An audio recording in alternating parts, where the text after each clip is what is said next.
What's up, gang? Thanks for listening to the Undiplomatic Podcast, the show with undiplomatic takes about the foreign policy scene. I'm Van Jackson here with the homie Matt Dust. How you doing, man? What's up? I'm doing all right. You know, all things considered.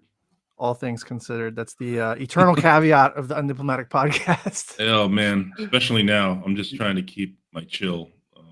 Yeah. On the brink of the apocalypse. But anyway, how are you? I mean, basically the same.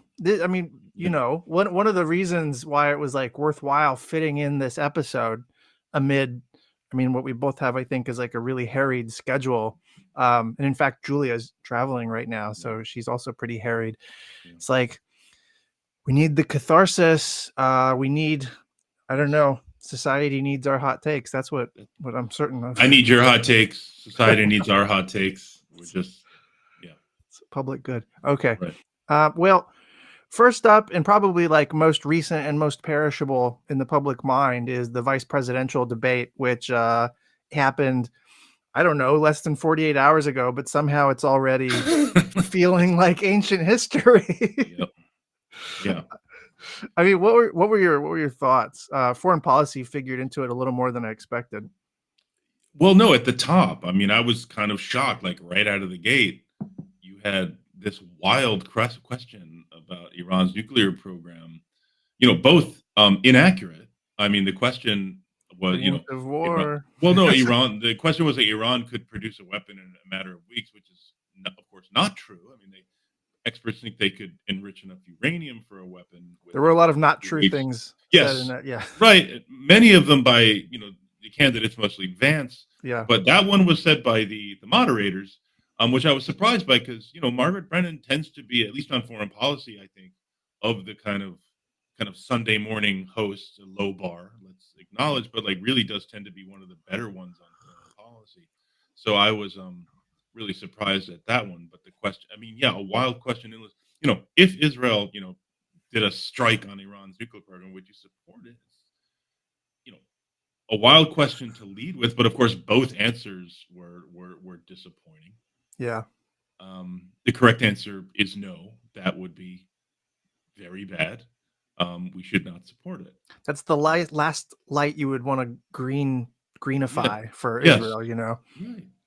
And there was something of a debate, then they got into, okay, why is Iran here now? Why is their nuclear program progressed? And it's, of course, because Trump withdrew from the Iran nuclear agreement. But also, it would be great if someone Walz had been able to mention that there is as yet no evidence that Iran has decided to weaponize its nuclear program, despite the fact that the U.S. and Israel seem to be trying to convince them to do that every single day over the past. We couldn't be pushing them harder toward right. a nuke. No, we have. It's hard to imagine what we could be doing to make a nuclear deterrent more attractive to Iran right now. It's really crazy. Yeah, that was troubling. There was the Walz. I think everybody understands he kind of shit the bed on the China answer, which was like a technicality kind of thing. Like the moderator asked, what's this deal with like you saying that you were basically in Tiananmen Square in '89 and the dates don't quite line up with when you were there, and all he had to do was be like, I misremembered, or the dates were off by a couple months, but guess what? I was still there in '89. There was like so many ways that could have been handled, and like he just kind of he had this long. It seemed like he, if you remember the Chewbacca defense, where you just try to confuse the jury, he just really kind of spun out all this stuff. I was like, just say, listen, I misspoke. I was, but I was in China, but not there at the time. Like, as you said, it could have handled it very simply, but he kind of went on this weird digression before kind of landing where he should have landed at the very beginning. Yeah. If you took his initial answer on like how he saw sort of democratic protests in China and the Chinese crackdown and all that stuff, and then he turned it around on Vance a little bit, some of that answer was like a nice little answer for a different question. And it was almost like he yes, that's right. It's almost like he heard the key word like China 89 and then got triggered to say a bunch of shit. Like, so I hope he uses that answer in the future in a more appropriate context, because it was decent stuff. It was just not the answer to that question at all. Yeah. I mean, And I what do will you think say of? Well, good what I think of what. Vance overall. Yeah, I was going to say. I mean, I thought he did very well. I mean, he just kind of had to not be super weird. But no, I thought he was. His delivery was good. He's a good speaker, a good debater, and I think as I said a few pods ago, I think one of the few who thought his RNC speech was very very good, and that's the same thing. When he has the talking points, when he knows what he wants to say, I mean, he can deliver it. He can deliver the kind of MAGA nationalist right, illiberal agenda in a digestible way, and that is very concerning. And I think we saw that. I saw that on display the other night, saying a number of things that were patently untrue. And I think that exchange where he was like, "I thought we weren't going to fact check." I mean, that was That's an magical. insane That was statement. really magical. Um, and so yeah, I mean, he kind of did what I think he needed to do, and it's I'm uninterested in saying, well, who won the debate, but it's just like, what did both of them do what they needed to do for their for the principle, Mhm. and I think he did, and I think by the end, I think Waltz certainly had improved, and he got, of course, the great clip at the end about, do you agree that Donald Trump lost the 2020 election, um, which was good. Yeah. But overall, I think Vance helped himself and helped the ticket more. Yeah, yeah. I mean, the thing that's always troubled me about Vance is like his rank opportunism, no matter how demagogical, no matter Yeah. how sort of like, evil, there's this willingness to just do what power wants, and that is so Hmm. dangerous. But then Yes. also like there are lots of people who are like that. The thing that makes him different is that he's smart. Like he's not an idiot, he's polished. He's unpopular. Nobody likes a person like that, but like he's he's it's scary because a lot of these MAGA people are the MAGA elites, I should say. A lot of MAGA elites are like dimwits.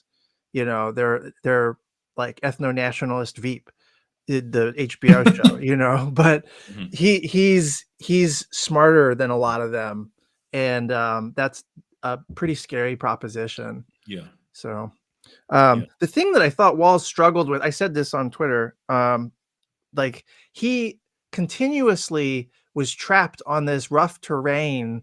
I guess this is a theme of the show on some level, but like the Democratic Party has embraced a version of nationalism, just that it's shot through all of their policies, and it favors the right kind of Yeah. predictably. And so what we end up with is that like JD Vance has a like pretty coherent pitch for American ethno nationalism as a response to like Mm. everything, from like on Iran, on China, on climate change, on the economy. It's like ethno nationalism all the way down. And the Democratic Party does not endorse that, but they endorse like the broader logic of it. And so you end up seeing JD Vance responding to a climate change question with being like, and that's why we need to reshore supply chains, bring it back home.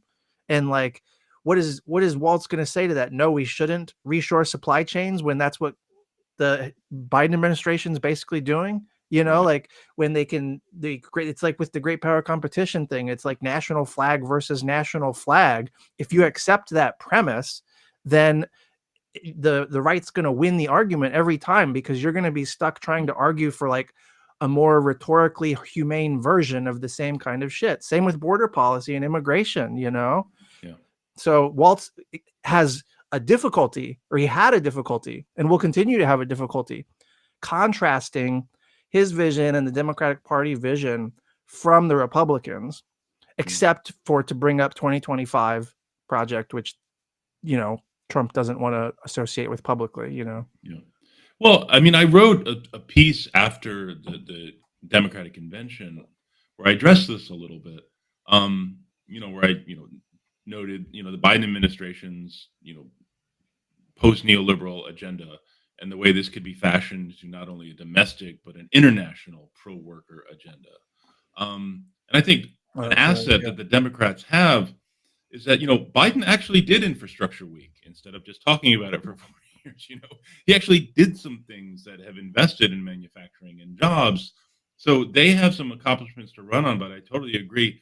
Um, the right is always going to win. They are always going to re-raise on nationalism. It's kind of a bidding war that is designed for them to win. But I think, in addition to having actual accomplishments for the Harris ticket to run on, I think there's a way to make the arguments about, listen, we are going to do things that benefit American workers and American communities, but we're not going to do this in a zero-sum way.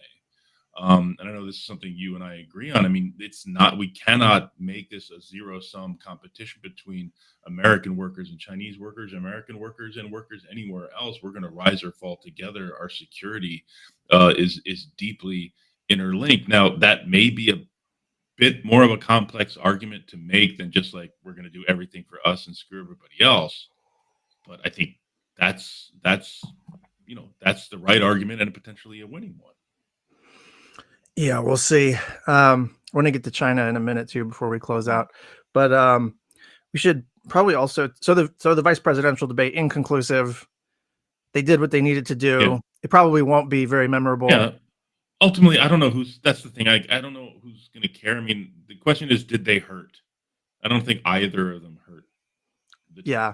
If anything, I think Vance just helped himself a little bit more than Walz did. But I will say this too, like, I was concerned and I was glad I didn't see, because I remember back in 2016 with Tim Kaine, who was Clinton's VP, who was well known as a nice guy, who is a genuinely nice guy. And like, he came out and he just acted like a complete attack dog against Mike Pence, completely uncharacteristic, like clearly uncomfortable playing this role that they had assigned to him.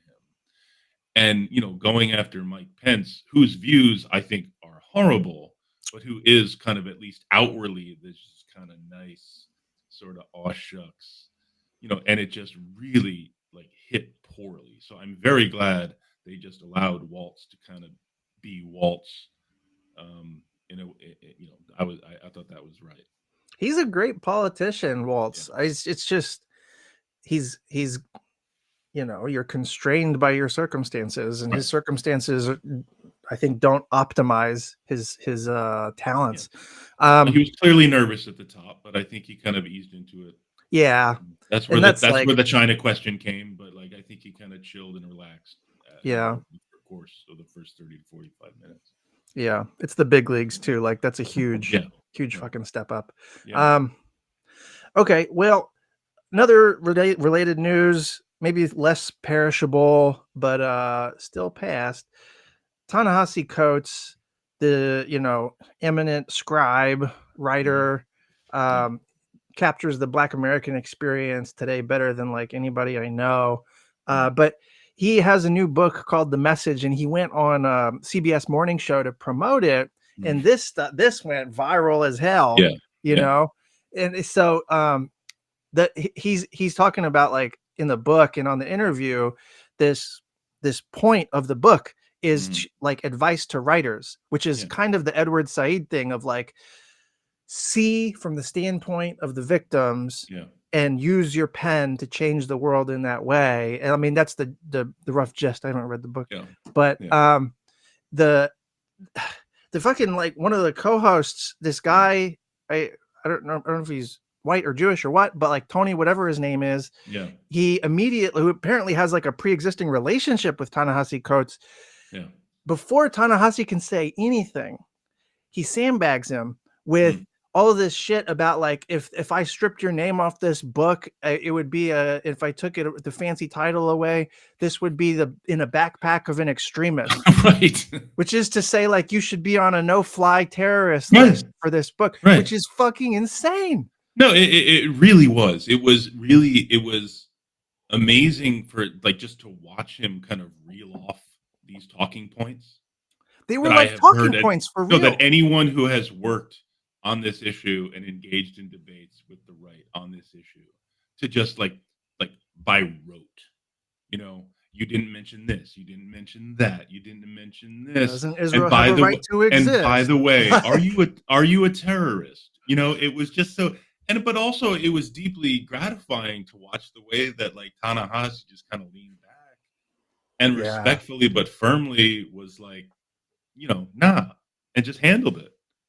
And that's, I think, what was beautiful about it. It's like, because he's heard this too. Yeah. He was well aware of what was being thrown at him, so he just let the guy finish his kind of cute little rant, and it just kind of came back and addressed the very core principles. Like, nothing of what you said justifies apartheid, which is really what comes down to. Do we Yeah, want it's do you live in yeah, a tiered do you want to live in a tiered right, society or not? yeah, It's that simple, yeah. Even if you grant all of that dude's kind of premises, which we shouldn't, Yeah. because like none of that justifies apartheid. Period.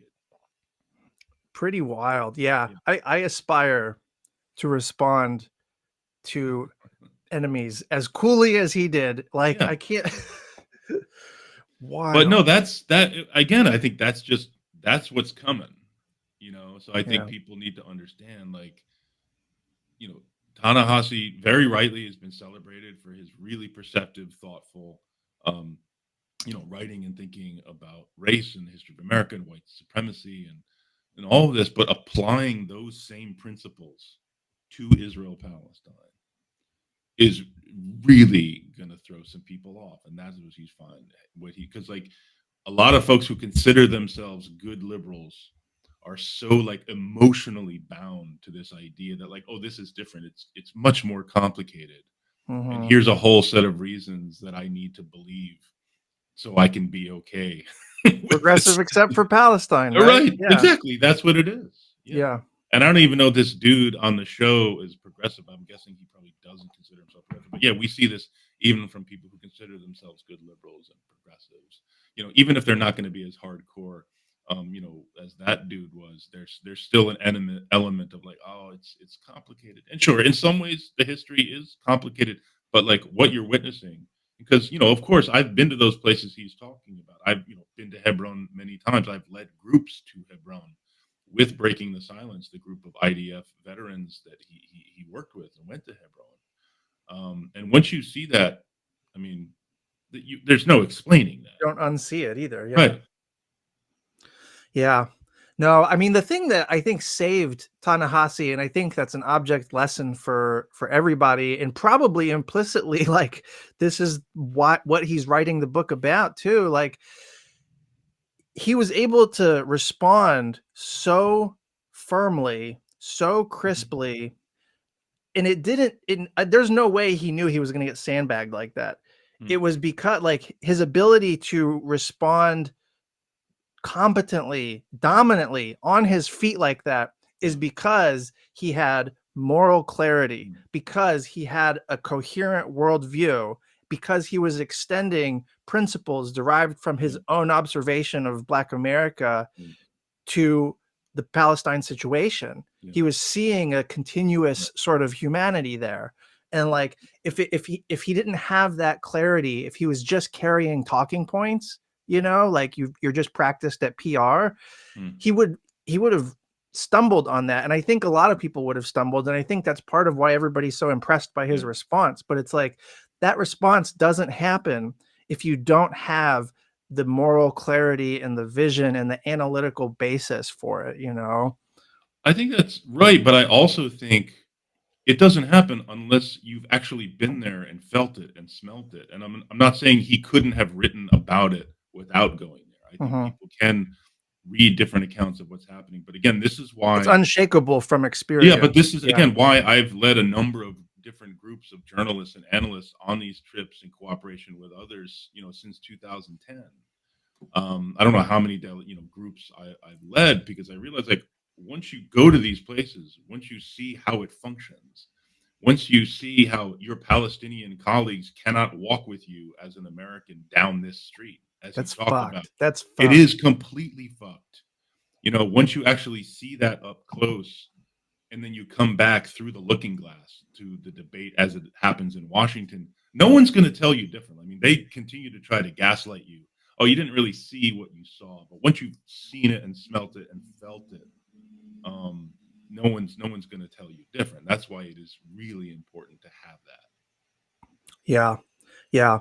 And this is for like Ta-Nehisi is special in a way because I wrote this in the newsletter.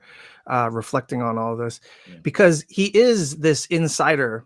Like, I compared him to like the successor to James Baldwin, but like Yeah. I meant that in a very literal way, because Baldwin was one of these New York elite writers. Like, he was part of that intellectual Yeah. circuit, and a lot of them were, you know, sort of left, not really liberal. I mean, Yeah. Hannah Arendt was in this mix, you know, some like commentary magazine guys, but like he had entry into that society, and then he used his pen Yeah. to advocate and to push a worldview that was based on an experience of injustice and all of that. But like, he got nothing but fucking hate mail and FBI surveillance for that shit. Yep.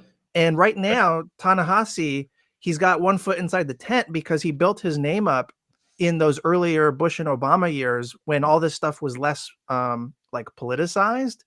And so he got street cred as an insider, and he gets invited to the high holidays at the guy's house and all this shit, you know, which is fucking weird. But like, that's, I mean, that like, that was proof in the interview of Yeah. like Ta-Nehisi being an insider, and that's the Yeah. thing that sort of protected him and got him onto the platform.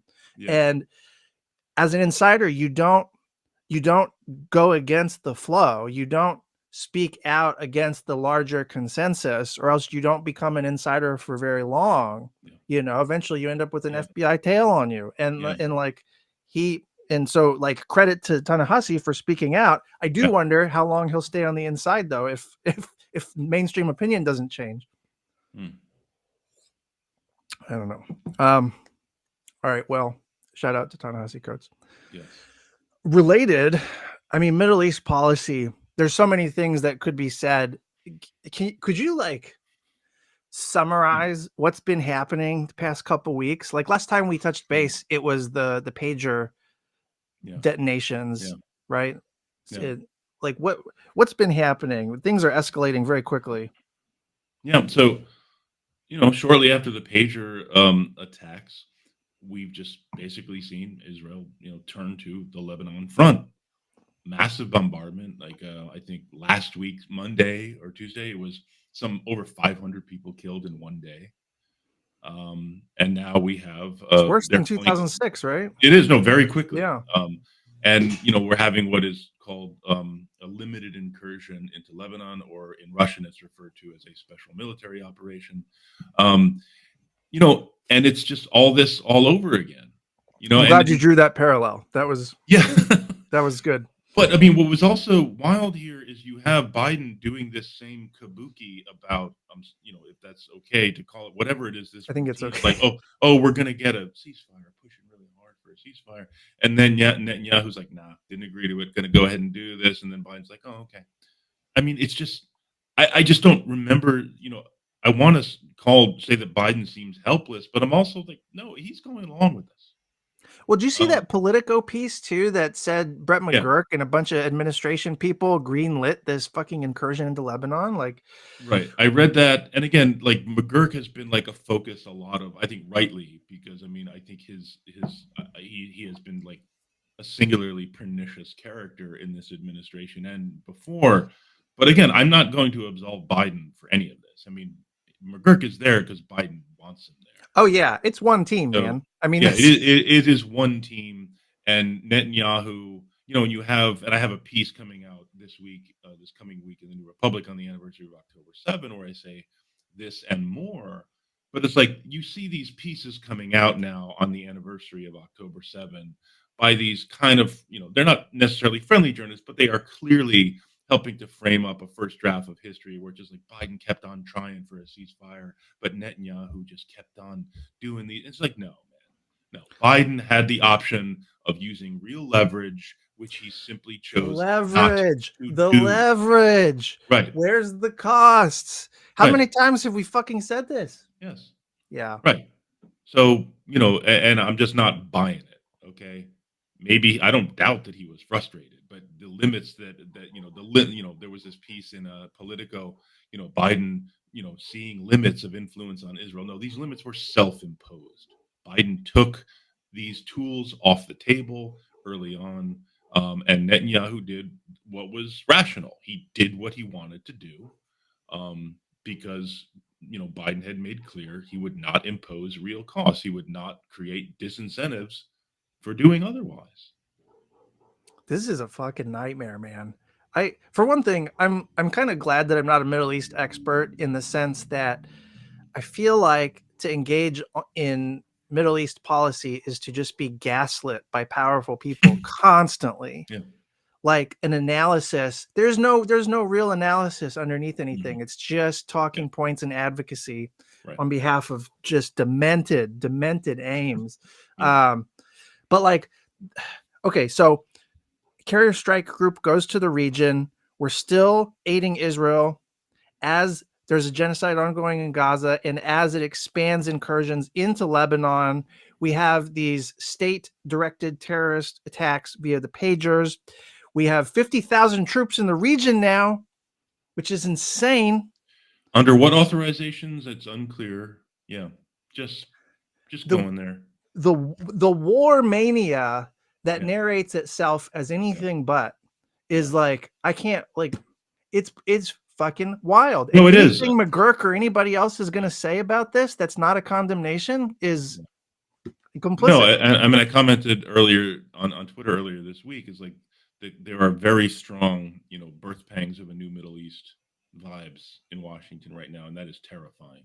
If people remember that quote from Condoleezza Rice I was back going to say during the that sounds very 2006 Lebanon war, where it was clearly a catastrophe, a clear failure of the Biden administration's policy in the region, and Rice tried to put a happy face on it to say like, "Oh, this is a new opportunity to do new and great stuff," and it was offensive then, but it's even more frightening now because that's like there's this sense of like, "Oh, yeah, Israel's like knocking out Hezbollah, and they're turning their attention now to Iran, and they're resetting the table, and we're just going to redesign this region in a way that is more advantageous to us." It is crazy.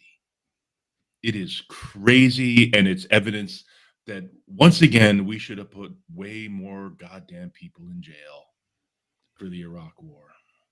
yes, sir. That's fucking there. That's the root of some of this is the failure to Zero punish accountability. bad judgment. Yeah, Right. Right. yeah, These pretty. people are still sitting over at the Council on Foreign Relations and the various think tanks. They're still giving talks. They're still invited on TV. Shoulda put them in jail. Instead, they name chairs after them at think tanks. Yeah, this is fucked. This is fucked. Okay, well, I guess rounding out things, China policy. There was a couple pieces out that I just wanted to kind of like name drop.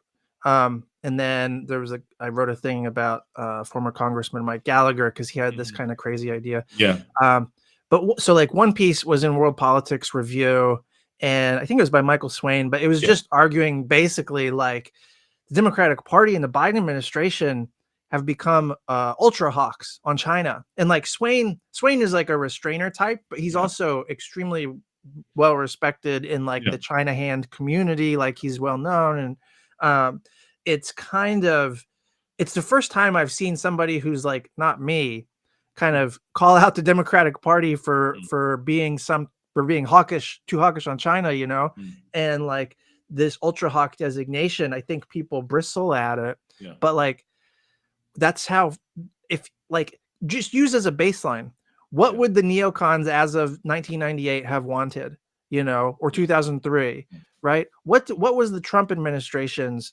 which we thought of as extreme, what was their preferences and Yeah. policies on China? Yeah. Well, the Biden administration has outbid all of that. Well, I mean, I think he noted some of that, but I mean, at one point in that piece, he also noted that Kirk Campbell, who is very hawkish on China, has Mhm. called regime change a very bad idea, which, it's a low bar, but appreciate that. That's a very low bar, but Yeah, very, very low bar.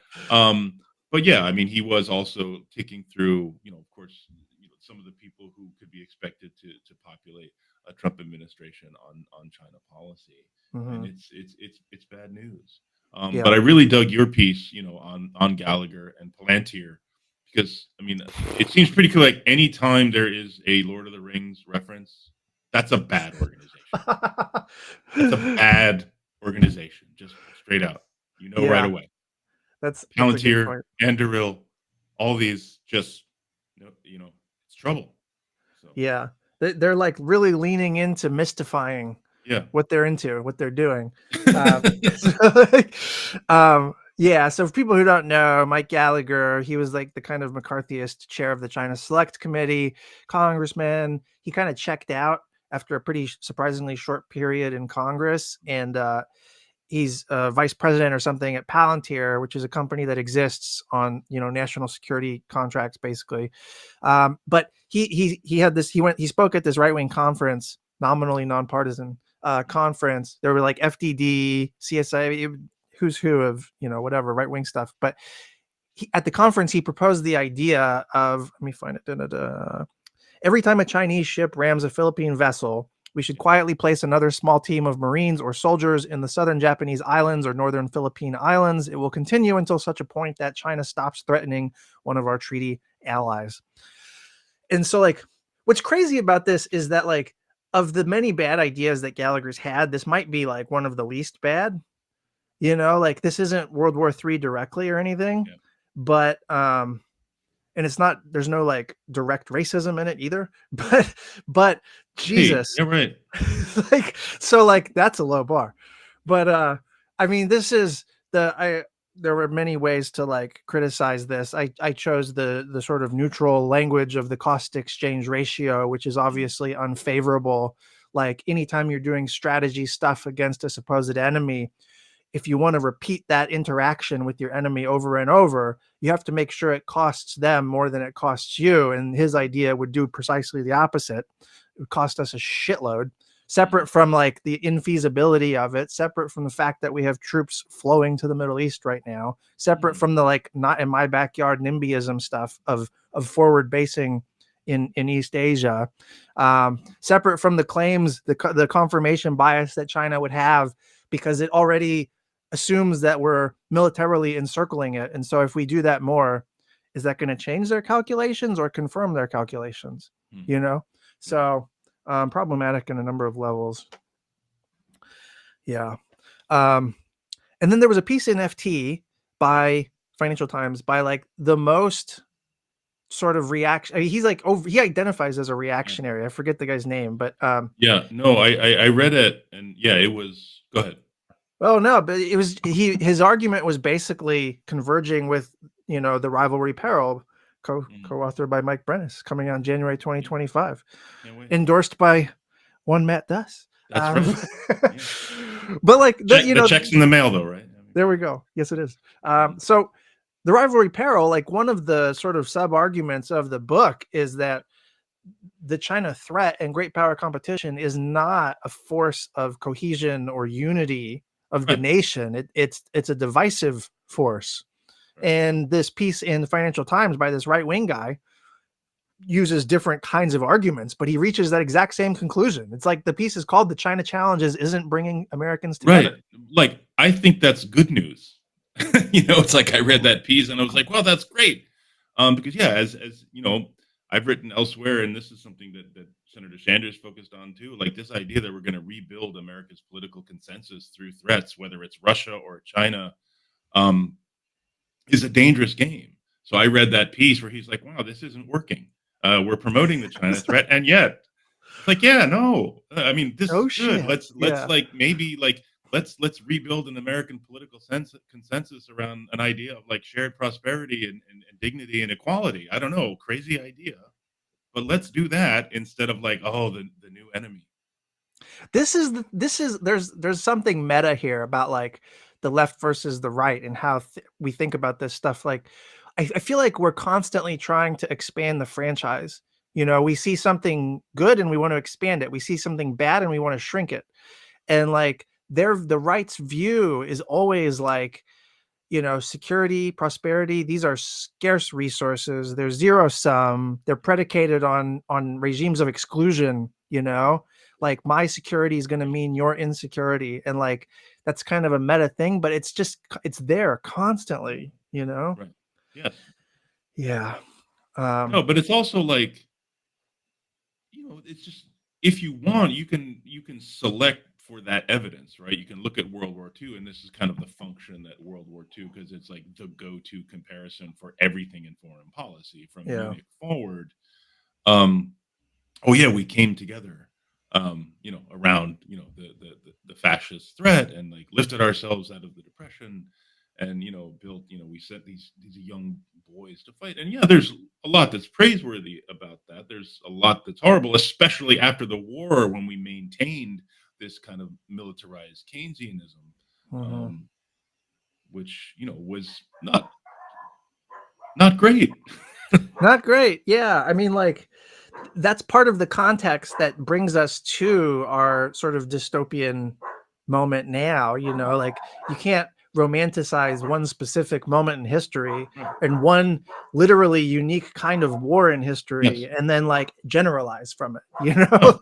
Or generalize, but use it to kind of baptize just constantly, whatever new war you want to get into. World War II washing everything militarism, Yes, that's basically. exactly right. Yeah, there's a great book. I think I probably talked about it on here before, by Elizabeth Samish. She's an historian at West Point, called "Looking for the Good War," where she talks about like the uses of World War II, in our debates, constantly returning, and especially in the 90s, during the big 50th anniversary, the series of anniversaries that came, through the 90s, the Greatest Generation, all of that. Mm-hmm. Which others have commented, like, kind of primed us to to launch a new global war after 9/11. That really did not work out well for anyone.